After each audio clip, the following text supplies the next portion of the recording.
Hey, it's Rachel with Journey Back Quilts, and today we're going to journey back to the basics. Today we're going to be making a 9-patch block. Let's get started.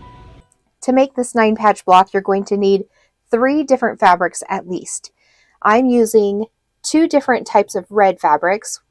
These are the same, and 2 different white fabrics, and then a contrasting fabric for the center.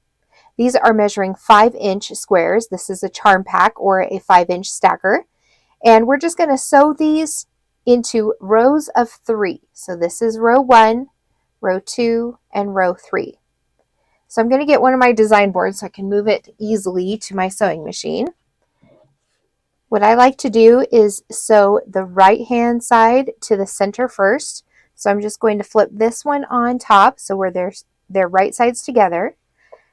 I'll sew those together at a 1/4 inch, and then this one at a 1/4 inch, and this one at a 1/4 inch, and just chain piece all of them. Then I can snip apart the connecting threads, lay them back out, and sew the last piece onto the row to make a row of 3. Let's go to the sewing machine and I'll show you what I mean. Okay, these are the right hand block of the top row and the middle of the top row, and I'm just going to put those right sides together, matching up those raw edges. And I'm going to sew this down at a 1/4 inch seam.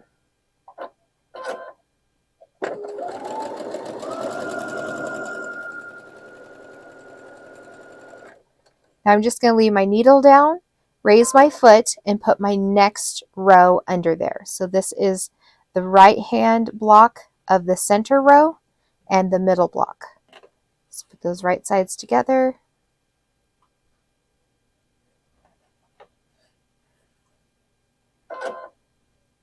So my foot was raised so I could put the block underneath it. Then I lower my foot to keep sewing. Chain piecing will help you go faster, for 1. 2, it will save you thread because you're not pulling out each individual block with a huge long tail of thread. You just have this little tiny little bit here that we're going to clip apart when we're done. So it's going to save you money in the long run because you won't have to be buying so much thread. All right, this is the bottom row. So I've got my right hand block with my center or the middle block of the last row. I'm just going to add that to this chain. Now, one thing is you don't want to chain piece this next row. These are the last 3 blocks that need to go on these rows. Now, if you chain piece this next, you'd have to try to figure out how to put it on your row. You'd have to sew those rows together first and then sew this onto that row. It's just easiest if you put them 3 in a row instead of 2 at a time, making like a 4-patch and then adding 2 to your 4-patch and then adding this last one. It just becomes more complicated that way. So just keep them 3 in a row and it'll be a lot easier. So now I'm going to break thread.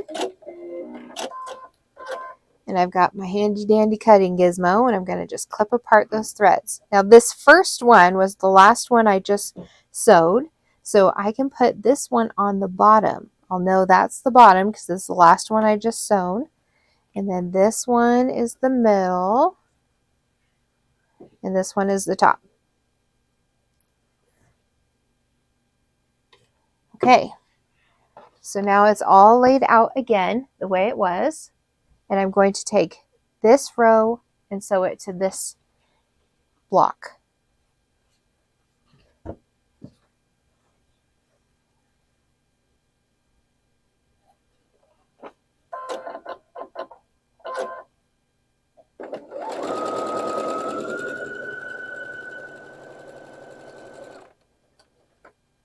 Now this is the middle row. I'm going to put this block on the other side of the black.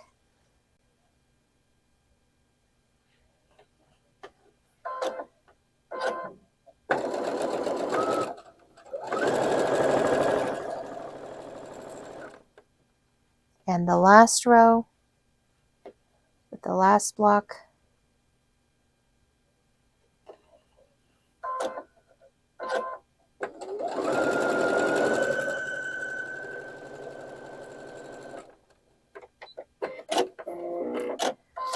Okay, I'm going to clip apart those connecting threads again. And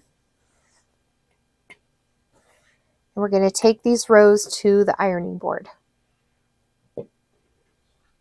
So for our top and our bottom rows, I want to iron the seams going out towards the outside blocks. The center row, I'm going to iron the seams going towards the middle piece.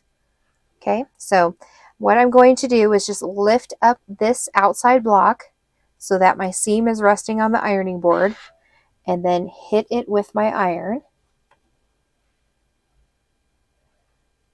And the other side, lift it up and hit it with the iron. The iron is pushing that seam over so that it opens all the way and you're not accidentally ironing a piece down. So that's why I recommend sliding your iron, not just setting it down on top of it, so that they slide all the way open. Let's do that again to this one. So I've got the center block laying flat so that the seam is flat here, and then the iron is just going to sit here on the middle and push against that seam so that it opens all the way to the outside edge.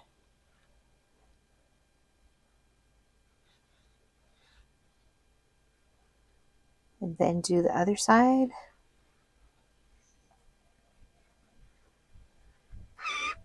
Then for this center piece, I'm going to lift up both of these blocks so that this one is laying flat on the ironing board.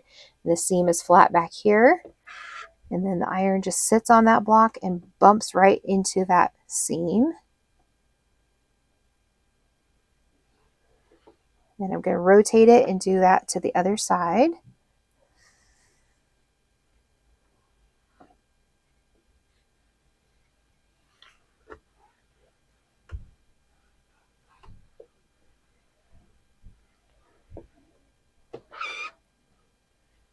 Because we ironed it in this way, now our seams are going to nest right here in the center. That's exactly what we want.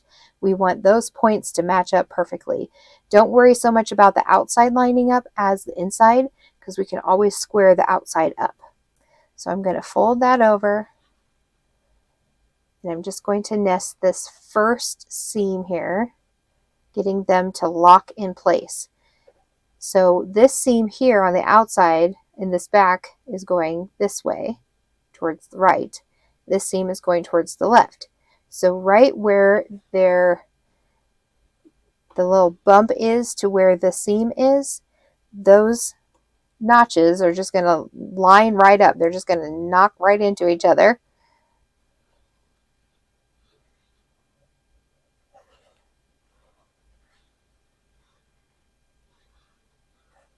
And you should be able to feel when they lock in place, because everything will be nice and flat. You won't feel any gaps. You won't feel any bumps or bulges. It'll just be nice and flat. So let's go sew that down. Same thing, still sewing 1/4 inch. Now once I'm past that first nested seam, now I'm going to adjust this next nested seam. That way I'm not trying to get it all perfect at one time.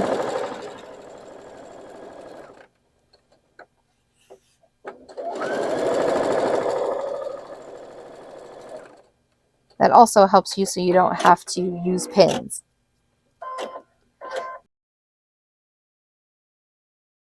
And look at those perfect points. So nice.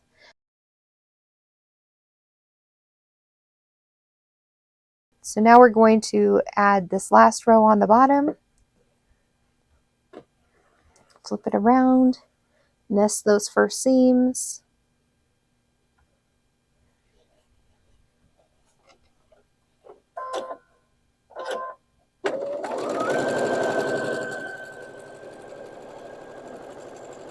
Sew right past them, but leave your needle down and your foot down. Then double check that these are nesting.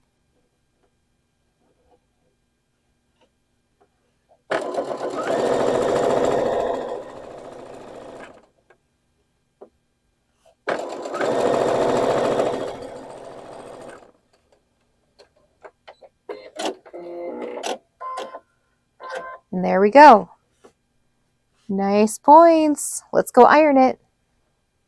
So some patterns are going to tell you to open the seams.